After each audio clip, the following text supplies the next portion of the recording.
अंतिम यात्रा की अद्भुत कहानी। एक गांव में एक बुजुर्ग आदमी की मौत हो गई। उसके बेटों, सगे संबंधी और गांव वालों ने मिलकर उसके अंतिम यात्रा की तैयारी की। उसकी अर्थी तैयार की गई और उसे शमशान की ओर लेकर जाने लगे। अभी वो लोग कुछ दूर ही पहुंचे थे कि वहां पर दूसरे गांव से एक आदमी आया।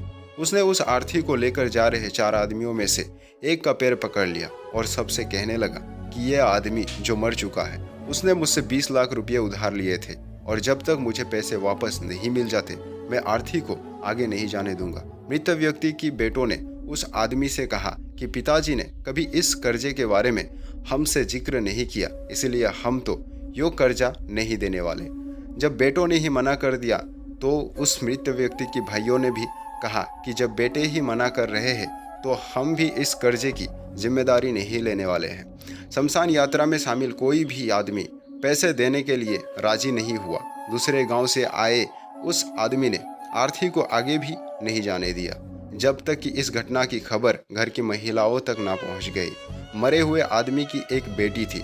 जब उस तक यो खबर पहुंची तो उसने एक पल भी ना सोचते हुए अपने सारे जेवरात और कीमती वस्तुएं लेकर वहां पर पहुंच गई और उस आदमी को वो सारी चीजें देते हुए बोली, आप इन चीज़ों को बेचकर पैसे ले लीजिए, अगर कुछ कम पड़ेंगे तो वो भी मैं आपको धीरे धीरे लौटा दूंगी, लेकिन मेरे पिताजी की यात्रा को मत रोकिए।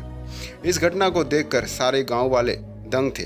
तभी वो आदमी जो कर्जे की मांग कर रहा था वो बोला कि दरअसल मुझे 20 लाख रुपये लेने नहीं थे, बल्कि मैंने इस आदमी से कभी लिए थे जो मैं आज लौटाने आया था, लेकिन मुझे पता नहीं था कि इनका असली हकदार कौन है, इसलिए मैंने ये सारा नाटक रचाया।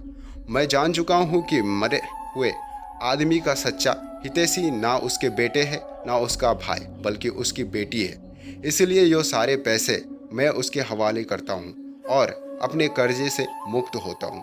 थोड़ी ही देर में जो घटना घटित हो चुकी थी उससे बेटों के, भाइयों के और बाकी रिश्तेदारों के सर शर्म से झुक गए। इसीलिए हमेशा दुआ करना कि हर किसी को एक बेटी जरूर हो, क्योंकि बाकी सब तो माता पिता की दौलत को अपना समझते हैं, लेकिन बेटियां माँ बाप को ही अपनी दौलत समझती है।